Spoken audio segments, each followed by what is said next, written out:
Lelo moto atangi kombo Branham les signataires à Saint-Esprit. Moto azana signe à Saint-Esprit et les moto azo dans le Bananzambe. Azoto c'est le Bananzambe. Molimo Nanzambe c'est la 4 na.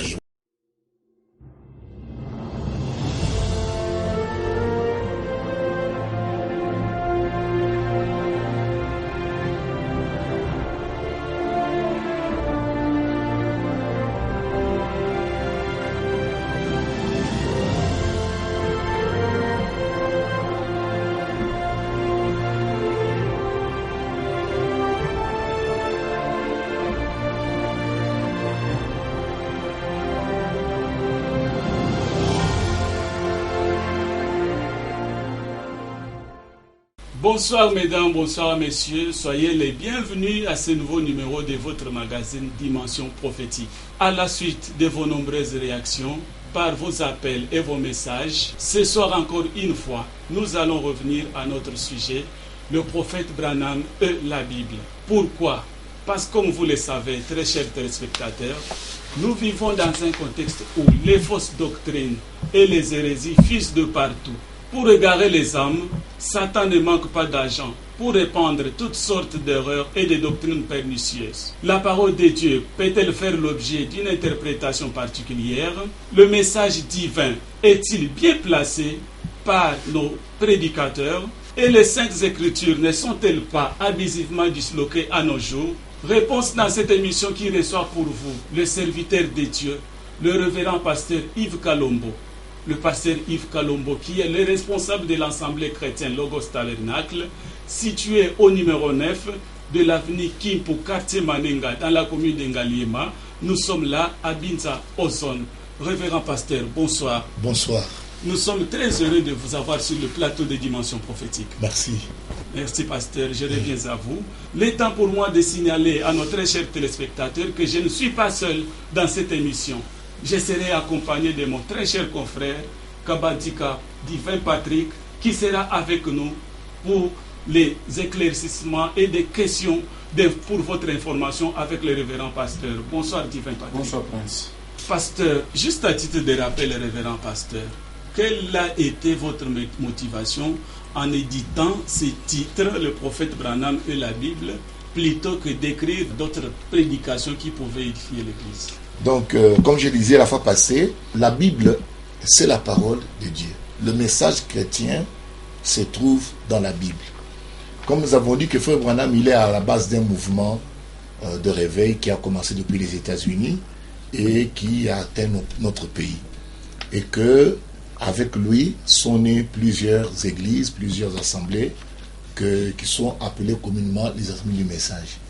En éditant cette brochure, le prophète Branham et la Bible, nous avons voulu faire remarquer à nos lecteurs que les prédications de Frère Branham ne doivent pas remplacer la Bible. Que la Bible est l'absolu. C'est la parole infaillible de Dieu. Et pour le prophète Branham, quand il a prêché avec cette Bible. Donc, sans la Bible, nous ne saurons pas vérifier, tester, mesurer les prédications ou les enseignements qui sont en train de s'introduire maintenant dans les églises. Donc la Bible, nous avions dit la fois passée que c'est l'étalon de mesure qui nous permet de jauger chaque enseignement, de jauger chaque doctrine qui vient une révélation. C'est pourquoi le sujet ici est tellement capital. Parce que il y a tendance maintenant, les gens remplacent la Bible, carrément, ils n'utilisent plus la Bible, ils utilisent seulement les brochures de Frère Branham. Peut-être d'autres utilisent aussi d'autres brochures qui ne sont pas nécessairement les brochures de Frère Branham, mais nous avons voulu faire voir l'importance de la Bible qui est la parole infaillible de Dieu. Voilà. Justement, pasteur, c'est à la suite de cette déclaration de faire de la Bible les talons de mesure qu'il y a eu des réactions par rapport à notre émission de la fois passée. Il y a un téléspectateur qui a demandé et voudrait savoir, il a présenté que Frère Branham a parlé de plusieurs sortes de Bibles dans ses prédications, dans ses enseignements. Il a parlé des zodiaques, il a parlé de la pyramide, il a parlé de prophètes qui est en même temps aussi la Bible. de quelle Bible parlez-vous qui peut être considérée comme une absolue? Donc si nous devons répondre à notre ami qui a posé la question pour savoir de quelle Bible nous parlons, parce qu'il aurait lu le message de Frère Branham nous a expliqué que au commencement, au début là, dans les temps anciens, il n'y avait pas encore l'écriture. Et que la première Bible de Dieu, c'était les zodiaques. Nous devons faire très attention, comme nous sommes devant l'écran, que les gens comprennent très bien. Nous ne parlons pas de l'horoscope, nous parlons du zodiaque. Donc les zodiaques, ce sont des astres, des luminaires que Dieu a placés dans le ciel. Dans Genèse 1, verset 14, il est écrit, Dieu plaça des luminaires dans le ciel pour séparer les époques, les années, les jours, etc. Donc, en d'autres termes, Dieu avait placé dans le ciel des signes qui permettent de prédire en avance certains événements. C'est pourquoi il dit que la première Bible, c'est le zodiaque. Il nous a expliqué ça. La seconde, il dit, c'est écrit par Enoch. Plutôt, Enoch a fait la pyramide. On parle de la pyramide et il dit que la pyramide doit être une découverte ou une invention d'Enoch. Et c'était une Bible. Ça, ce sont à titre historique et illustratif. Mais maintenant, nous ne connaissons pas aujourd'hui comment lire la pyramide. Oui. Et les zodiaques n'a rien à voir avec l'horoscope. Nous savons tous que l'horoscope, c'est l'interprétation humaine des mouvements des astres pour essayer de prédire l'avenir. Nous savons que cela est faux. Ok. Maintenant, en parlant des trois Bibles, il a parlé justement du zodiaque, il a parlé de la pyramide, puis il a parlé de la Bible imprimée que nous avons aujourd'hui. Alors, si notre frère veut savoir de quelle Bible nous parlons de cette Bible imprimée que Jésus a utilisée, que Moïse a écrit, que les prophètes ont écrit. Donc, c'est ça vraiment dans la Bible dont nous parlons. Alors, maintenant, il y a une petite citation, peut-être où il dit, il y a Frère Branham qui avait dans son sermon, qui rendre un service à Dieu en dehors de sa volonté, il avait fait une déclaration, je peux lire la déclaration parce que je l'ai reprise ici, dans ma petite brochure ici. C'était justement pour illustrer ça et montrer ça aux gens. À la page 34, dans cette petite brochure-là, donc le prophète Branham, la Bible. Oui. Alors, dans son sermon, rendre un service à Dieu en dehors de sa volonté, dans son paragraphe 147, il déclare ceci. Remarquez, qu'est-ce alors? Que peut-on faire? Que doit-on faire? Consultons le prophète, la Bible, à laquelle nous ne pouvons ni ajouter, ni retrancher. Maintenant, les frères prennent cette citation de cette déclaration de Frère Branham pour dire ceci. Parce qu'il dit là-bas, consultons le prophète, la Bible à laquelle nous ne pouvons ni ajouter ni retrancher. Et il pense que quand on a dit le prophète, qu'il s'agissait de Frère Branham. Pas du tout. Si on continue à lire Frère Branham, on verra sa pensée plus loin dans une autre prédication, par exemple, qu'il a intitulée « Si Dieu est avec nous, où sont les miracles ?» Dans son paragraphe 117, vers le fond, il déclare ceci, il dit que « Ainsi, avant que nous ne puissions voir les miracles de Dieu, nous devons obéir à ce que le prophète a dit. La Bible est notre prophète. » Vous voyez? Donc c'est la vérité. Donc, quand il dit très bien, la Bible est notre prophète, et là-bas il disait, consultons, il ne dit pas consulter un prophète, il dit, consultons le prophète. Le prophète. Vous voyez? Donc, il dit la Bible à laquelle on ne peut ni ajouter ni retrancher. Donc, ici, la Bible est le prophète. Vous voyez? Donc, maintenant, ce n'est pas que Frère Branham, maintenant, une autre Bible. Non, c'est faux. C'est une mauvaise compréhension. On a sorti, n'est-ce pas, la phrase de Frère Branham de son contexte. Ce n'est pas ce qu'il voulait dire. C'est comme, par exemple, lorsque les pharisiens ont envoyé des gens pour demander à Jean-Baptiste. Ils ont dit, toi qui es-tu? C'est dans Jean chapitre 1, verset 19. Il dit, toi qui es-tu? Et il dit, qu'allons-nous dire à ceux qui nous ont envoyés? Que dis-tu de toi-même? Es-tu le prophète? Il dit, je ne le suis pas. Mais tous nous savons que Jean-Baptiste était un prophète. Mais quand on a posé la question, es-tu le prophète? Vous voyez, on n'a pas dit, es-tu un prophète? Non, non. Si on avait dit un prophète, il a dit oui. Mais on dit, es-tu le prophète? Il a dit non. Pourquoi? Parce que... Pour ne pas vous couper. Oui. Est-ce qu'il y a la différence entre un prophète et le prophète? Oui, mais nous devons voir le contexte. Parce qu'ici, on voyait, tout le monde attendait le prophète promis selon ce que Moïse avait dit dans Deutéronome chapitre 18, verset 15. L'Éternel, votre Dieu, vous suscitera un prophète comme moi. Maintenant, la question que les envoyés des pharisiens posent à Jean-Baptiste, c'est une question très significative. Ils ont posé la question, es-tu le prophète? En d'autres termes, dans les versions courantes, on dit, es-tu le prophète en question? Vous voyez? Parlant de qui? Parlant justement du prophète dont Moïse avait parlé, qui est en rapport avec le Messie. Mais pourtant, Jean-Baptiste était prophète, il n'a jamais dit oui. C'est là où nous disons que quand vous entendez Frère Branham dire ici, consultons le prophète, la Bible à laquelle on peut rétrager, il ne s'agit pas de Frère Branham, il s'agit du prophète qui est la Bible.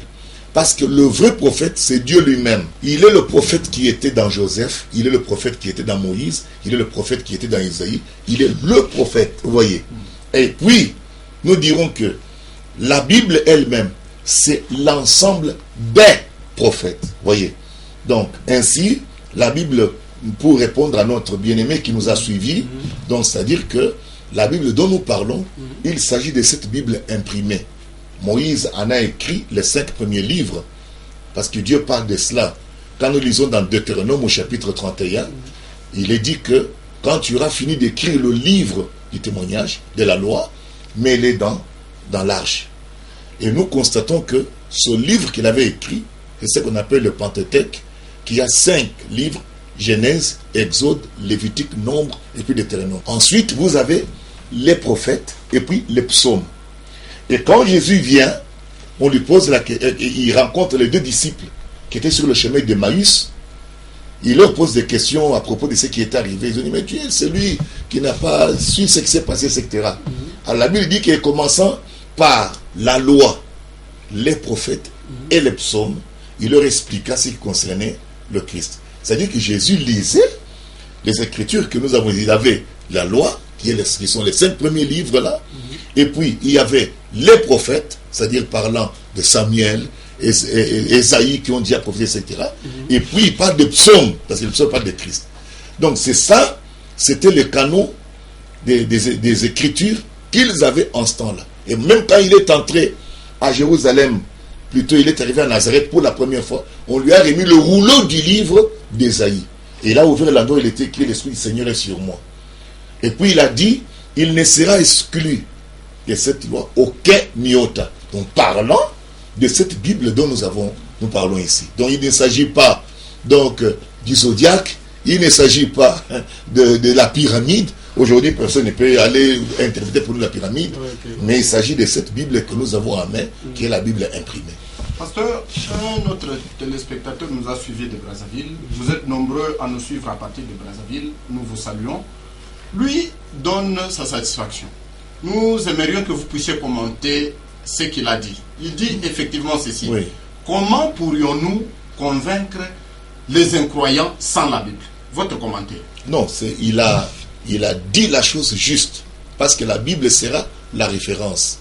Tout le monde sait, tout le monde connaît que la Bible est la parole de Dieu. Donc ce que notre frère a dit, il a totalement raison, à 100%. Et pourtant, il y a d'autres incroyants qui, eux, ne croient pas à la Bible. Bien sûr, mais le fait de ne pas croire la Bible, nous devons nuancer les choses. Le athée croit la Bible, il la lit pour contredire cela. Parce qu'il ne croyait pas, il ne pas la lire. Donc vous voyez cela. Donc il lit la Bible pour essayer de la contredire. Pour enchérir, moi plutôt je peux simplifier la question pour vous demander, pasteur, pourquoi vous voulez toujours beaucoup plus insister sur le retour à la Bible? Le retour, est-ce que il y a quelque chose que vous visez, une certaine satisfaction que vous êtes en train de rechercher? Je complète, Prince. La littérature chrétienne est riche. C'est-à-dire qu'il existe beaucoup d'ouvrages. Oui. Mais vous tenez tant à la Bible. Oui, parce que la Bible, c'est le seul livre écrit par Dieu. La Bible dit que c'est poussé par le Saint-Esprit que des hommes ont écrit de la part de Dieu. Donc vraiment, c'est comme nous avions dit la fois passée, à la Bible, on n'ajoute plus, on ne retranche plus.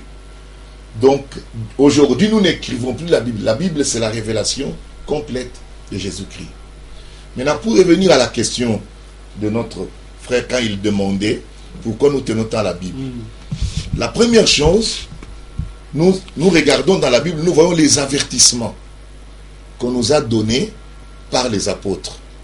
Je peux prendre par exemple l'avertissement de Paul dans Actes chapitre 20 au verset 29. Il déclare ceci: je sais qu'il s'introduira parmi vous après mon départ des loups cruels qui n'épargneront pas les troupeaux. Vous voyez, dans le verset 30 il dira: et qu'il s'élèvera du milieu de vous des hommes qui enseigneront des choses pernicieuses pour entraîner les disciples après eux. Et ensuite il dit: veillez donc. Vous voyez, donc la Bible avertit qu'il y aura des gens qui vont prêcher des choses pernicieuses. C'est déjà très important pour nous. Et puis on dit veillez.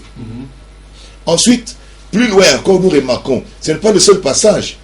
On trouve plusieurs endroits. Nous regardons par exemple dans 2 Pierre chapitre 2, premier verset. Il est dit: il y a eu parmi le peuple des faux prophètes, et il y aura de même parmi vous des faux docteurs. Ça veut dire tout simplement des faux enseignants. Voilà. Il dit: qui introduiront surnoisement des sectes pernicieuses. Là, on a déjà parlé des choses pernicieuses. Il dit maintenant sectes pernicieuses. Et qui, reniant le maître qui les a rachetés, attireront sur eux une ruine soudaine. On dit: plusieurs les suivront dans leur dérèglement ou dissolution, et la voix de la vérité sera calomniée à cause d'eux. Vous voyez, donc la voix de la vérité quelque part va subir une altération, parce qu'il y aura des faux qui vont venir. Et puis Jean lui est catégorique.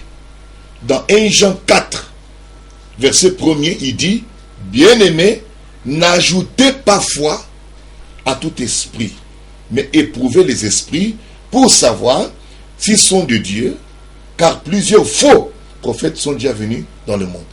Donc, face à de tels avertissements, il sera vraiment, nous serons naïfs de ne pas nous être suffisamment éveillés et de contrôler tout ce qui nous est prêché, tout ce qui nous est présenté par n'importe quiconque se lèvera pour dire qu'il est prophète, il est pasteur, il est évangile, qui que ce soit. Donc face à de tels avertissements, il nous est demandé d'être vigilants. Voilà pourquoi nous insistons tant sur ceci. Et surtout, que la prophétie déclare, là c'est dans 2 Timothée, là il y a une déclaration très forte, c'est que dit la Bible dans 2 Timothée 4, verset 3. Car il viendra un temps où les hommes ne supporteront pas la saine doctrine. Vous voyez? Alors on nous dit là-bas: mais ayant la démangeaison d'entendre des choses agréables, ils se donneront une foule de docteurs selon leurs propres désirs. Et verset 4 déclare: détourneront l'oreille de la vérité et se tourneront vers les fables. Donc nous voyons les Écritures nous préciser que beaucoup s'éloigneront de la vérité. Ils vont détourner l'oreille de la vérité. Or la vérité est contenue dans la Bible. C'est là où Dieu a consigné toute sa parole. Et il frappera quiconque ajoute ou quiconque retranche. Voilà pourquoi nous insistons tant sur cette Bible. Vous voyez. Oui, je reviens à vous, révérend pasteur. Le temps pour moi de rappeler à nos très chers téléspectateurs que nous sommes en train de recevoir le révérend pasteur Yves Kalombo, avec qui nous sommes en train de parler sur le prophète Branham et la Bible, les sujets que nous avons traités dans notre édition précédente, mais parce que vous avez à réagir, des téléspectateurs de Brazzaville, des téléspectateurs de Kinshasa et de partout, vous avez trouvé des réponses dans vos questions de savoir s'il y a plusieurs sortes de Bibles, à quelle Bible nous pouvons nous référer et quelle est la Bible que nous pouvons considérer comme étant de l'absolu. Vous pouvez nous écrire, il y a le numéro au bas droit de votre écran, envoyez vos réactions et nous allons vous répondre. Pasteur, encore une fois je reviens à vous, mais il y a des personnes, il y a des églises qui, en même temps, ils utilisent la Bible, ils lisent la Bible, mais qu'en lisant la Bible, la suite et après la prédication, ce n'est pas ce qui est conforme à la Bible. Qu'est-ce que vous pouvez avoir comme réaction? Bon, de toute façon, avant même qu'on arrive là, lorsque l'apôtre Jean nous dit que n'ajoutez pas foi à tout esprit, donc cela signifie, or l'esprit n'habite pas dans les feuilles. L'esprit habite le temple humain. Donc quand on nous dit n'ajoutez pas foi à tout esprit, c'est-à-dire toute manifestation d'un prophète, manifestation d'un pasteur, manifestation d'un évangéliste, ce sont des esprits. Mais on nous dit n'ajoutez pas foi à tout esprit, mais éprouvez les esprits. La question que nous devons nous demander, comment, parce que la Bible nous demande de les faire, mais comment allons-nous éprouver les esprits? Vous voyez cela. Nous ne pouvons éprouver les esprits que par la parole de Dieu, et la parole de Dieu est la Bible. C'est la seule façon, le seul moyen par lequel nous pouvons éprouver les esprits. Parce qu'il dit bien, éprouver les esprits, pour voir s'ils sont des dieux ou pas. Vous voyez? Il dit, parce que plusieurs prophètes sont venus dans le monde. Et il dit même plus loin, il dit que il y a aussi l'esprit de l'antichrist.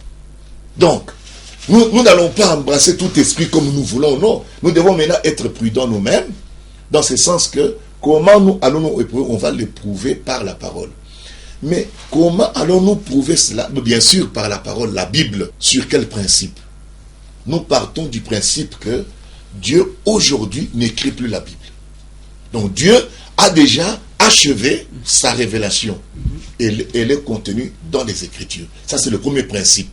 Et il dit, rien ne doit être ajouté ni retranché. Cela signifie que toute personne aujourd'hui qui prétendrait avoir une révélation, cette révélation doit se trouver dans les Écritures. Donc, vous voyez, ce principe-là nous permet que quand quelqu'un déclare une chose, nous allons vérifier dans les Écritures. N'oubliez pas, la fois passée, nous avons beaucoup insisté, on a dit, les chrétiens de Béret, quand Paul prêchait, eux vérifiaient dans les Écritures pour voir si ce que Paul leur disait était vrai. Malgré son grand ministère, malgré ses grands miracles, mais n'empêche qu'ils ont vérifié avec les Écritures ce que lui disait. C'est pour rassurer les gens. Maintenant, aujourd'hui, c'est la même chose. Sur ce principe-là, c'est déjà bien. Le deuxième principe, que Dieu est immuable. Dieu ne change pas. Donc, quand Dieu fait une chose, il ne peut plus changer. Donc, Dieu est immuable. C'est un principe de Dieu. Il est le même hier, aujourd'hui et pour toujours. Donc, sur base de ce principe, quand Dieu dit une chose, il ne va pas changer aujourd'hui. Donc, quand Dieu a dit qu'il a sauvé le monde par Jésus-Christ, aujourd'hui, il ne changera pas. Il ne sauvera pas le monde par le pape, il ne sauvera pas le monde par Diangenda ou bien par les Kimbanguistes, par aucune église, ni par Branham non plus. Dieu a sauvé le monde par Jésus-Christ. Parce que c'est ça l'absolu, la Bible qui le dit. Maintenant, toute révélation qui vient, nous devons mesurer. Est-ce que ça y est ou ça n'y est pas? Voyez-vous? C'est de cette manière-là que nous pouvons éprouver. Parce que c'est un devoir pour l'Église. Et tout pasteur avisé, même quand Timothée nous parle, il dit que si quelqu'un désire la charge des faits, qu'il désire une œuvre excellente. Alors on nous dit là-bas, il dit que l'évêque doit savoir confondre les contradicteurs. Ceux qui viennent avec de fausses doctrines. C'est ça un évêque. On n'est pas seulement pasteur pour être pasteur. Non, vous êtes pasteur. Et vous devez d'abord veiller à distiller, à donner une meilleure nourriture, c'est-à-dire le message de Christ ne doit pas être altéré. Parce qu'une fois le message altéré, vous n'avez plus la foi. Oui, vous n'avez plus la foi. Vous avez une foi faussée. Oui, vous avez une foi faussée. Donc, c'est pourquoi le message doit être gardé pur. Parce que la Bible parle de la saine doctrine. S'il y a la saine doctrine, c'est qu'il y a une fausse. Donc, si vous tombez dans la... Nous connaissons ce que le diable avait fait à Ève. Ève avait la parole du Seigneur. Mais le diable est venu lui interpréter et cela a amené le chaos. Et c'est la même chose aujourd'hui. Tous les prédicateurs, l'Église doit être regardante en ce qui concerne l'enseignement et la doctrine. Il faut que cela soit conforme à la parole de Dieu, à la Bible. Si ce n'est pas conforme, on sait que là, c'est l'ennemi.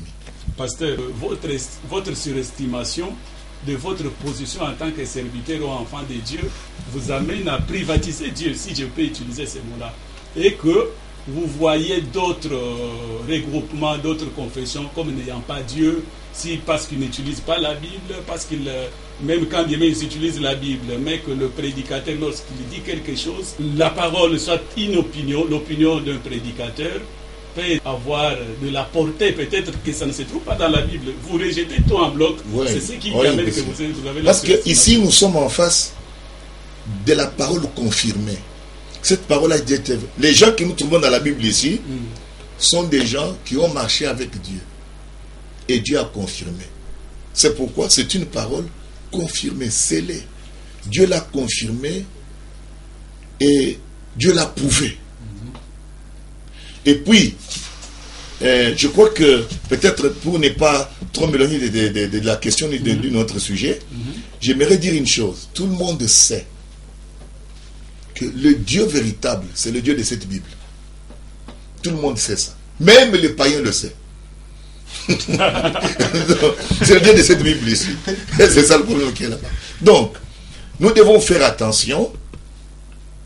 La parole de Dieu, ce n'est pas notre église, non. La parole de Dieu, ce n'est pas notre pasteur, non. La parole de Dieu, c'est Dieu lui-même. Et Dieu a des ouvriers. Et Dieu a son église. Et dans son église, il a établi les 5 ministères. Mais les 5 ministères sont choisis pour apporter, dispenser le message de Christ, pas autre chose. Et nous serons naïfs de croire que l'ennemi, lui, n'a pas de serviteurs. Satan a aussi des serviteurs. On nous dit qu'il se transforme en ange de lumière. C'est-à-dire qu'il s'est fait passer aussi pour un serviteur de Dieu. Sinon, on n'allait pas parler de séduction. On parle de séduction parce que quand les choses se ressemblent, si ça ne se ressemble pas, si le diable s'est tenu devant tout le monde avec la queue, avec les cornes, etc., il dit que voici, je suis le diable, je crois que personne n'ira tout proche de lui. Donc il doit se masquer, il doit se dissimuler, et c'est la seule façon pour lui de travailler. C'est pourquoi cela est appelé le royaume des ténèbres. Vous voyez. Alors, donc je crois que sur ce plan-là, tout le monde sait que cette Bible, le seul vrai Dieu connu, que tout le monde sait que c'est lui le vrai Dieu, c'est celui qui est de cette Bible ici. Et il peut descendre et confirmer. Le problème, c'est que la Bible déclare dans Marc 16 qu'ils s'en allèrent prêcher partout. Et le Seigneur confirmait la parole par les miracles qui l'accompagnaient. Donc, quand vous dites une chose, Dieu descend et confirme. Oui. Il y a un cachet du ciel, une authentification céleste pour dire que ça, c'est Dieu qui parle. Vous voyez.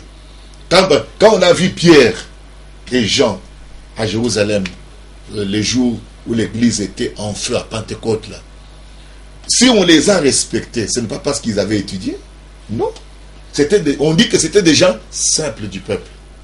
Mais pour avoir été avec Jésus, on les respectait. Parce que quand ils parlaient, on pouvait voir les miracles. Pierre un jour a dit, je n'ai ni or ni argent, ce que j'ai, je te le donne. Lève-toi, le type s'est levé. Donc ça a bougé toute la ville. Donc vous comprenez que ces gens qui disent que ce que j'ai, je te le donne. Imaginez-vous.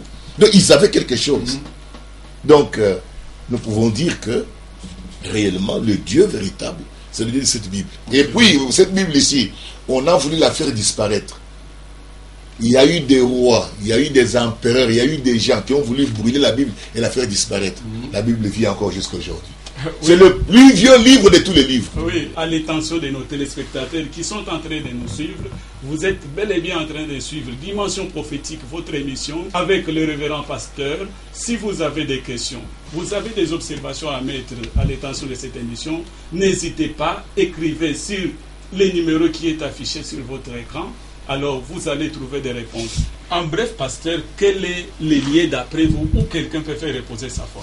Nous ne pouvons pas faire reposer notre foi dans une église ou dans un homme. Notre foi repose entièrement dans la parole immuable de Dieu. Et n'oubliez pas, quelqu'un va dire, bon, dans un homme, mais Jésus, d'accord, mais il est dit qu'au commencement était la parole est avec Dieu.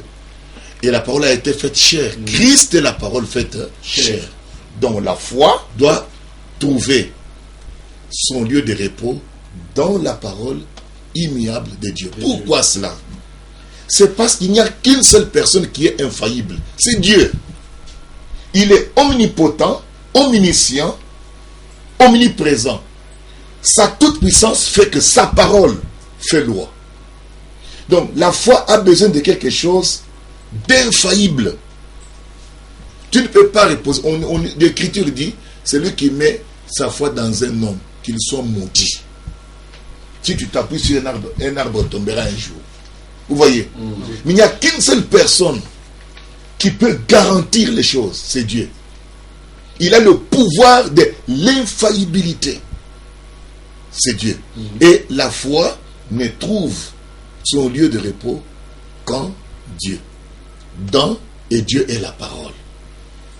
Sans la parole de Dieu, vous allez reposer votre foi dans quoi? Si vous dites dans l'église, laquelle? Parce que les églises se battent. L'église telle combat l'église. L'église telle combat l'église. Alors, voyez. Et puis, Dieu ne jugera pas le monde par les églises ou par les pasteurs ou les prophètes. Non, non. Dieu jugera le monde par Jésus-Christ. Et Jésus-Christ est la parole. Oui. Et la parole. Donc c'est par la parole, par la Bible, que Dieu jugera le monde. Je voudrais que nous puissions un peu retourner à cette publication, le prophète Branham et la Bible. Oui. Parce qu'il s'agit du prophète Branham, moi je connais pasteurs, des serviteurs de Dieu qui sont derrière le prophète Branham, qui croient que le Troisième Testament a déjà été inauguré. Quel est votre avis là-dessus?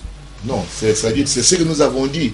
Si vous enlevez la Bible, vous ne saurez même plus de quoi Frère Branham parle.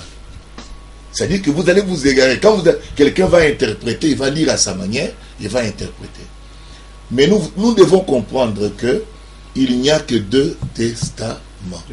Le premier testament, n'est-ce pas, qui est là, qui est l'Ancien Testament, comme nous disons, qui était venu avec Moïse, etc. Mais il était une préfiguration, parce que Moïse le présente en symbole. Le tabernacle, les ustensiles, les agneaux, les sacrifices, etc. Mais le Nouveau Testament est venu justement parce que l'Ancien Testament était insuffisant. Le sang ne ôtait pas le péché. Le sang des animaux ne pouvait pas ôter le péché. Et Dieu a remplacé l'Ancien Testament par le Nouveau, qui est l'alliance du sang de Jésus-Christ. Plus parfait. Et c'est une alliance parfaite. Donc, pour qu'il y ait un troisième testament, alors dans ce cas-là, il faut que la mort du testateur soit constatée, qu'il va mourir encore. Puisque si on parle du premier testament, c'est parce qu'on utilisait le sang des animaux. On dit que c'est par le sang que le premier testament fut inauguré. C'est-à-dire, on a utilisé les veaux, etc., leur sang pour inaugurer l'Ancien Testament. De même, maintenant pour le Nouveau Testament, c'est le sang de Jésus-Christ qui inaugure cette nouvelle alliance, ce Nouveau Testament. Et maintenant, Christ est mort pour que le testament ait sa valeur. Le premier testament a été révoqué parce que le sang de bouc et de taureau ne pouvait pas ôter le péché. Donc, ce testament-là n'était pas parfait. Maintenant, Christ est venu comme l'agneau parfait, l'agneau qui ôte le péché du monde. Et nous sommes dans le Nouveau Testament qui est la nouvelle alliance du sang de Jésus-Christ. Pour mettre un troisième testament, il faut d'abord que le deuxième là échoue. Alors qu'on nous montre là où il a échoué. Oui, pasteur, c'est Frère Branham lui-même qui a dit aussi quelque part que l'inspiration est plus forte que les Écritures. C'est-à-dire, le Frère Branham inspiré, il a apporté ses enseignements qui amènent les gens à croire qu'il y a eu le Troisième Testament. Non, non. Non, c'est comme nous avons dit là, ça c'est pas Frère Branham qui a dit ça, ça ce sont les gens eux-mêmes qui ont interprété. Parce qu'un véritable prophète de Dieu ne peut pas faire ça. C'est-à-dire qu'un prophète qui est déjà confirmé comme ça, avec la parole de Dieu, venir dire une chose comme ça, c'est impossible. Ça, je dis que c'est impossible. Alors, quand vous dites que l'inspiration est plus forte, au fait, l'inspiration c'est quoi? L'inspiration c'est la révélation. Et c'est quoi la révélation? C'est une communication de Dieu à l'homme. et il le communique dans son esprit, directement. Mais c'est comme nous avons dit, aujourd'hui, toute la révélation de Dieu se trouve déjà écrite dans les Saintes Écritures.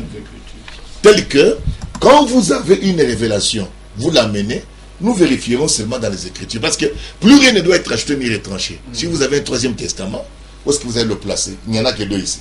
On vous a dit n'ajoutez pas, ne retranchez pas. Si vous ajoutez, troisième testament, alors attendez-vous que vous serez bien fouetté par Dieu quelque part. C'est là où se trouve le problème. Donc rien ne doit être ajouté ni retranché. Même si on dit l'inspiration est plus forte, d'accord. Mais votre inspiration a donné quoi? Quelle est la vérité qu'a déclaré votre inspiration? Une vérité peut-être qui ne serait peut-être pas ici dans la Bible. Vous voyez?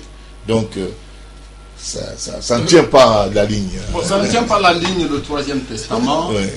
La seule Bible des deux testaments, l'Ancien Testament et le Nouveau Testament. Oui. Pasteur, vous tenez à la Bible, une fois de plus.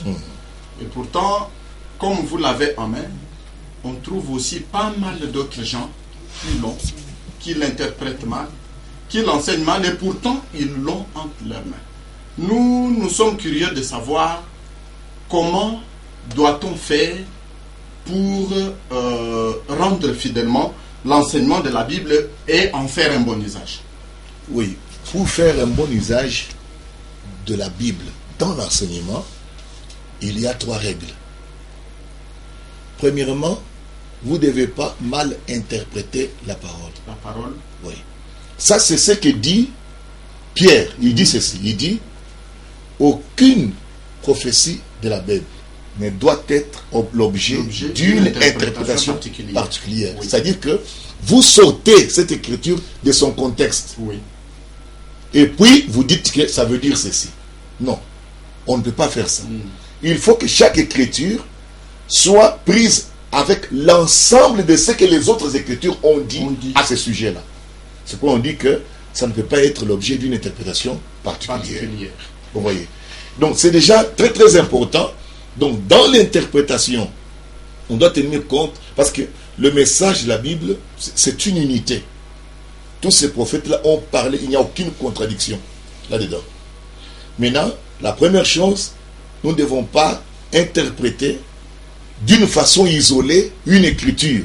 Je vais là-bas, je lis ici, je dis écoutez, vous voyez ici, c'est dit le prophète, ça dit le prophète là, ça veut dire c'est ses frères ici. Non, non, ça ne peut pas être comme ça. Ouais. Nous allons prendre un deuxième élément. Vous ne devez pas mal placer la parole. La parole. Oui. Donc, il faut tenir compte du contexte et de tout ce qui se trouve, ce qui a été dit aux autres endroits pour mieux placer la parole de Dieu. Je vais donner un exemple. Quelqu'un dit, par exemple, il dit, écoutez, aujourd'hui, Jésus est déjà venu. Mais vous placez mal la parole, parce que si Jésus est déjà venu, maintenant, où est le millénium? Parce que quand Jésus vient, le millénium doit être là. Donc vous comprenez que c'est un mauvais placement. Parce que vous ne savez plus maintenant là où mettre le millénium. Et il y a même la résurrection qui devait avoir lieu avant même que le millénium ne vienne. Et que, avant que le millénium là ne commence, il aurait fallu que les 2 prophètes, Élie et Moïse, apparaissent en Israël. Ils ne sont pas là. Donc, quand on fait de telles déclarations, carrément on est à côté. Troisième élément, disloquer la parole. Vous prenez un morceau ici et vous l'éclatez à votre manière et vous direz quand même, vous dites écoutez, écoutez, Dieu a choisi Kananga ou bien Kamba comme Jérusalem. Donc, tout bonnement, vous fabriquez une histoire à partir de la Bible. Avec de la Bible. Donc, pour ne pas tomber dans ces erreurs, pour utiliser la Bible d'une façon correcte, il faut respecter les 3 principes. J'ai trouvé même quelqu'un, une fois j'ai prêché, nous sommes allés trouver quelqu'un qui interprétait une écriture, là où il est dit que si quelqu'un trouve que sa fille a dépassé l'âge nubile, et qu'au lieu de rester comme ça, il peut la marier. Et lui, il a compris que c'est lui-même le vieux là, il doit lui-même prendre sa pauvre fille la main. Il n'a pas compris que la marier, quand on dit je vais marier ma fille, c'est-à-dire que je la donne à quelqu'un en mariage. Et il n'a pas compris ça. Et il a fait des dégâts. Bon, parce qu'il y en a qui croient que dans la Bible aussi, il y a des contradictions. Non, dans l'inspiration de la Bible, il n'y a aucune contradiction. La contradiction ne peut être qu'à notre niveau, il n'y a pas bien assimilé un élément, un sujet quelque part. Nous pensons que ça s'est arrêté quelque part. Non, non. Dans l'inspiration de la Bible, l'inspiration, c'est la chose la plus parfaite. Tous les prophètes l'ont dit. Même Luther, d'ailleurs c'est Luther qui nous a rassemblé toute la Bible. Dieu parle de son livre et il dit même que il les rassemblerait. Je vais vous lire le petit passage là, mais c'est important. Parce que les gens ne savent même pas d'où vient la Bible que nous avons dans les mains ici. Qui a rassemblé tous ces livres ici ensemble? C'est Luther. C'est ça le réveil de Luther. Nous avons ici dans Ésaïe 34, consultez, verset 16, consultez le livre de l'Éternel et lisez-le. Vous voyez? On dit, aucun d'eux, écoute comment on dit, c'est au pluriel maintenant. Il dit, aucun d'eux ne fera défaut. Vous voyez? Ni l'un ni l'autre ne manqueront, car sa bouche l'a ordonné.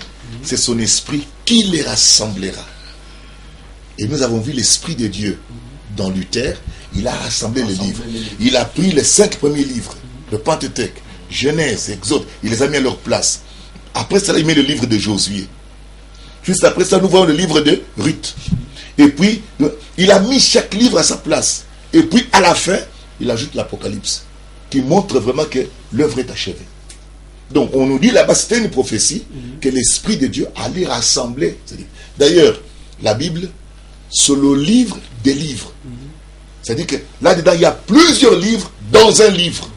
C'est pourquoi il dit que consultez le livre de l'Éternel. Et il dit là-bas, chacun d'eux ne fera défaut. Oui, c'est un livre des livres. D'ailleurs, la Bible veut dire le livre. Je me rends compte, avec tout ce que le pasteur dit, que manipuler la Bible, franchement, ce n'est pas une chose facile. Comment on fait pour assurer la véracité de ce que la Bible a enseigné? Parce que finalement, c'est ça l'objectif. Oui. On se retrouve en dehors de la Bible, il y a tout ce que vous avez dit. Oui. On doit rester dans la Bible. Ce n'est pas facile, pasteur. Mais comment on fait maintenant pour assurer cette véracité des enseignements que la Bible a donnés? Oui. D'abord, pour vérifier la véracité de ce que nous présentons, ce que nous avons dit là, que nous présentons avec la Bible, c'est tout simplement que chaque sujet, chaque thème doit être dans les Écritures. Cela signifie, si Dieu dit quelque part, Dieu dit quelque part que mon peuple est détruit parce qu'il lui manque la connaissance. Il est nécessaire que le prédicateur, donc disons pasteur, tout le monde là, il faut apprendre les Écritures. Dans l'Ancien Testament, les sacrificateurs étaient enseignés. Donc, c'est depuis leur enfance on les enseigne. Si tu prends la tribu d'Aaron, la famille d'Aaron, c'est de là que se trouvaient les sacrificateurs. Il y avait les Lévites, bien sûr, mais de chez les Lévites, on a choisi la maison d'Aaron. La famille d'Aaron, c'est eux qui étaient des sacrificateurs. Ils étaient enseignés, ils apprenaient la loi. Tout ce que Dieu avait dit au sujet de sa parole, ils apprenaient. La Bible dit que mon peuple est détruit parce qu'il manque la connaissance. Ce qu'il y a, c'est que aujourd'hui, nous ne devons pas prôner l'ignorance. Non, non, non. Il faut que le prédicateur soit enseigné. Nous allons prendre un exemple. J'ai trouvé un prédicateur qui disait, je suivais l'autre fois l'écran, il dit, et Jéhovah là, il est démon. Mais le Dieu véritable, c'est Jésus. Je comprends tout simplement qu'il est dans l'ignorance. Parce qu'il pouvait bien voir que Jésus, c'est lui-même le Jéhovah de l'Ancien Testament, mais c'est Jésus-Christ dans le Nouveau Testament. Vous pouvez voir ça. Vous voyez. Donc, il faut qu'ils apprennent, qu'ils connaissent, qu'ils sachent. Voyez-vous. Disons ceci, ce n'est pas tout. Pour confirmer la véracité de la parole, il faut avoir le Saint-Esprit. Vous avez la lettre, la connaissance, et vous devez avoir l'Esprit de Dieu pour vous aider à comprendre à saisir le sens de la parole de Dieu. Pas une école. Ça dépend de ce que nous appelons école, parce qu'aujourd'hui, ce que nous appelons école, c'est qu'il faut qu'il y ait des bancs, etc., avec un bâtiment. Mais les disciples étaient à l'école de Jésus. Surtout que pasteur, c'est une école. C'est en fait, Patrick, ceux qui ont lobby pas une école, il fallait dire que non, c'est-à-dire pasteur a coquille pour ça la théologie, à sali sociologie. Non, il y a une nuance là-dedans. Regardons d'abord l'école de Jésus, parce que quand nous disons école, nous avons tous tendance à avoir des grands auditoires, etc., modernes comme cela. Avec Jésus-Christ, c'est une école, parce que quand on est disciple, au fait un disciple, c'est un élève. Le disciple, le maître, c'était Jésus-Christ. C'est pourquoi on l'appelait maître. Donc, un disciple, c'est quelqu'un qui suit l'enseignement d'un maître. Donc, ainsi, l'école, parler de l'école, c'est être, par exemple, pour nous, dans le cas des Écritures ici, nous n'avons qu'un seul maître, c'est Jésus-Christ. Et Jésus a dit, faites de toutes les nations des disciples. Non pas disciples des hommes, disciples de Jésus-Christ. C'est ainsi que partout, nous sommes censés, n'est-ce pas, répéter seulement ce que Jésus-Christ nous avait donné, parce qu'il a dit, allez leur enseigner tout ce que je vous ai prescrit. Quand il dit allez leur enseigner, c'est déjà une école. Déjà une école. Maintenant, le problème se trouve sur le système. Maintenant, pour revenir au problème de la théologie, qu'est-ce qu'on enseigne proprement à la théologie?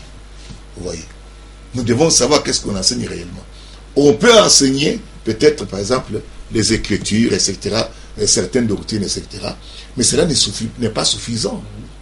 Parce que l'enseignement de Jésus avait deux côtés. Il y a un côté d'abord des Écritures, de connaissances, et un autre côté de pratique. Et de telle sorte que quand il a laissé les apôtres pouvaient faire les choses que Jésus faisait. Mais aujourd'hui, tu peux amener les gens en école de théologie, etc., mais ils sortent en fumant la cigarette. Ils ne connaissent même pas comment invoquer le Saint-Esprit sur place. Donc nous avons ces lacunes. Les écoles là, bien, c'est bien, mais quelle école? Quel maître? Qu'est-ce qui est enseigné? Quelqu'un peut avoir son école, mais qu'est-ce qu'il enseigne là? Si c'est la parole de Christ qu'il enseigne réellement, et qu'il transmet quelque chose de divin, de propre, c'est pas seulement ça. Il faut aussi qu'il y ait l'autre partie. Parce que Jésus, quand il a enseigné, ensuite il dit aux disciples, bon, maintenant vous deux, allez maintenant, faites ceci, faites ceci. Ils sont taillés, ils l'ont fait. Mais nous avons beaucoup de gens qui sont dans les livres de théologie, ils ne connaissent même pas qu'il y a la guérison divine. Ils ne connaissent même pas un parlant en langue. Vous comprenez que le problème se pose sur le système. Pourquoi ne pas rester avec le système de Jésus? Il est meilleur que nos systèmes d'aujourd'hui. Au moins, il y a Jésus. Et ce système, il y a Nzambe. Oya azotanga sakona azali molimo na Nzambe.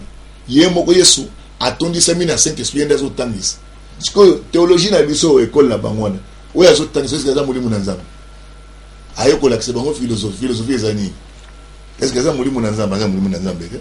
Depuis que belé talisami ko etangisa kuna, ezala ngona tina te. Yesu le ayekolisi ba ekoli na ye. Azala kopesa na connaissance pratique et puis na ya molimo. Si malobi na bango bokenesko bozeli na Jérusalem, boza Saint-Esprit. Atikala kopesa diplôme te. Juste kopesa ba diplôme ba nango. Bon, pasteur, ce qui okoki kobeta moi c'était pour na ba papa na ba maman o ba yoki français oyo utikoloba na moi ta mingi te. Ba papa na ba maman misusu bazalo ba yoka. To lobeli wa point, to za kolobela wa.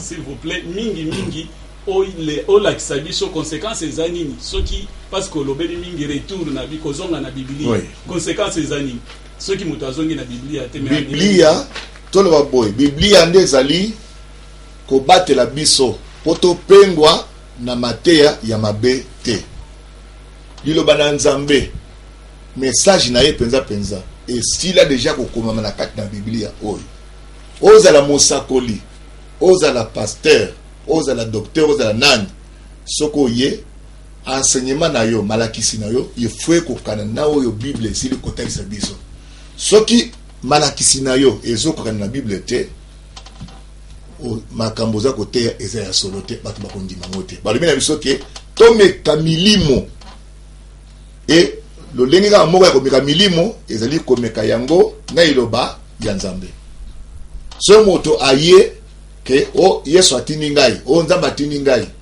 tanga bandi koteya tokotala makambo ya za kosolola wana soki makambo ngo ekokani na oyo esili kokomama parce que awa tozali na emoniseli mobimba ya kolo bakobakisa lisusu te mpe bakolongola te esi ekomama soki sikawa yo ye na emoniseli na yo il faut ezala esi ekomama awa balobi na biso na mokanda na acte chapitre 17 punile baza koyebisa biso balobi ke bato ya bere bakretien oyo bazalaki na bere mboka oyo bere ezalaki bango koyoka Paul bazalaki ntango nyonso kotalatala kati na makomi mpona komona soki makambo Polo aza koyebisa bango ekomama to ekomama te na kopesa bino passage bakomi yango na chapitre 17 na buku ya misala verset 11 lelo mondimi nyonso azali na mokumba ya ntango bakoteya kotala na kati na makomi soki eyali soki makambo eza kati na makomi te bwakango parce que balobi na biso ke na ntango na suka basakoli ya mabe bakoya balakisa mabe mpe bakoya toza kolobela boye mpona nini parce que kondima ekoki kofanda likolo ya lokuta bato te kondima esengeli fanda kati liloba na nzambe mpona nini liloba na nzambe ekweyaka te balobi na biso ke lola mpe mabele ekoleka si liloba ekotela koleka te kondima ezali kosenga liloba oyo ekoki kokweyisama te nde kofandisa kondima na makambo wana nzambe akojije biso selon baeglize te nzambe akojije biso selon liloba na ye biblia oyo makambo nyonso akomi awa soki tobiki yango to toyambaki yango akojije biso te ozala katolike ozala protestant ozala branamiste ozala groupe de réveil ozala ata groupe nini nzambe akotala bibongiseli na biso te akotala bobele liloba na ye yango wana yamba liloba na ye yango nde eza na motuya nde moke tokoki koloba yango wana na pasteur soki élément mosusu ngai tokoki kokabwana te sans que batelespectateur bayeba est-ce que soki moto ayambi mosakoli Branham ayambi Saint-Esprit te Branham aza moto lokola bato nyonso Branham ye moko d'abord ye botamaki na Saint-Esprit te lelo ayaki akendeki mpa banoir wana église ya banoir na États-Unis babondelaki mpo na ye ye mpe azwi Saint-Esprit sikoyo banoir wana babondelaki kaka mpo na Branham ye moko te bana kobondela mpe bata bato mosusu bato mosusu wana siki mpe bazokita Saint-Esprit déclaration yo ozotenir ya ke Branham akendeki epa banoir babondeli mpo na ye azwi Saint-Esprit est ce que oza na bapreuve oza na bacitation ya Branham mais tozana déclaration oyo ozo fonde mpona kokonsole bandeko oyo baza na bazo Branham ye moko azali kotémoigner Branham ye moko aza kotémoigner alobi ke nazwaka molimo mosantu na église ya banoir bato wana kutu bayekola te na ndimaka te ke bato wana baoza na molimo santo abike nzambe nde atindaka nga kuna ozakoka akei mobali wana lera azote atali alobi na ye ke avez-vous reçu le Saint-Esprit depuis que vous avez crié atuni ye abi mosakoli alobi nayebaki te ke bato bakozala likambo wana apusani batie maboko akwei makalikali kuna wana Branham azwi Saint-Esprit azaki ye moko te bato mosusu bazalaki wana babondelaki mpona mwazwi Saint-Esprit donc lelo moto ata ataki kombo ya Branham eza signe te aza na Saint-Esprit moto aza na signe ya Saint-Esprit ezali moto azolanda liloba na nzambe azotosa liloba na nzambe molimo na nzambe esala kati na ye wana nde aza na Saint-Esprit. Pour continuer votre réponse, pasteur, j'aimerais que dans la même lancée d'idées, vous puissiez dire à nos téléspectateurs quelles sont les limites d'un prophète par rapport à la Bible. Limite ya prophète ezali abima na makomi te limite ni yango soki okomi kabimi na makomi esila bebisi makambo ata azali bosakoli ya ndenge nini azali apôtre azali pasteur aza prophète monene azali de miracle limite na ezali abima libanda ya makomi oyo te soki abimi libanda ya makomi oyo akomi fo donc message na ye il faut ezali kaka ata asali miracle ya monene il faut que message na ye tant toko kango toko vérifier message na ye na oyo eza na kati ya Bible parce que yaza muto liboso côté ete bato batel liboso bayali mati ko nyonso ezali yawo na Bible oyo toko bakisa te toko retrancher te de contrôle bayamo. Ok, merci. Est-ce que pasteur, en dehors de ce que vous avez dit, vous avez un petit mot de la fin parce que nous sommes arrivés à la fin de notre émission. Denge tolimboli tobi ke pona kosali la Biblia ezali pe likama topesi conseil que Biblia pour la interpréter yango eza na trois principes. Le principe de liboso ezali que kolimbola Biblia mabe te. Net par exemple comme ça zo le bageno voilà au kimba monde Saint-Esprit ou bien te papa Diambe dans des Saint-Esprit te. C'est to ba lobi esprit za nzoto boité. Esprit est esprit. Batika kokosa bato. So ko otanga na tête de l'esprit de vérité lorsqu'il viendra. Bon, souvent même que Branham c'est le Saint-Esprit. Bazui citation moko frère Malama ko le balobi que non, le prophète est le Saint-Esprit. Et non. Tant balobi boye balobi voilà ma Saint-Esprit tete. Balobi c'est Saint-Esprit za mutu tezali esprit avec le consolateur l'esprit de vérité quand que le monde ne peut recevoir. Il sera en vous. De Branham à côté de la carte ma batoute. C'est pas lui. L'esprit de Dieu n'a pas de côté qui t'a côté li batou. Yamonde et komami. Donc, denge tolobi ke kolimbola liloba mabe te. Soko zui la komi fandi sango ni sika na yango. Et puis ko tiango mabe te, ko plaçango pe mabe te. Zwa eloko ne loko na place na yango. Ko ke de troubler batoute. Ce qui lelo balobi na biso ke nzamba biksi batu na zela Yesu Kristo yoko luka mindondo te ko luka mizuso baba ko luka bantabate banite wani sili tozana le komusu donc ko placer le ne sika nango et puis ko panza lilobate ozwi ndambo au c'est l'église parce que l'église ndima ancien testament te kaka nouveau testament kaka to ubuki le ba panza église mingi bazo ba ancien testament na exemple biloko ya bayuda le ba juif. Mais ceux qui posent l'Ancien Testament, ils vont confondre ce Nouveau Testament. Donc, et puis, pour être le que pasteur, évangéliste, docteur, il faut bailler kola, Biblia, bailler bayango malam.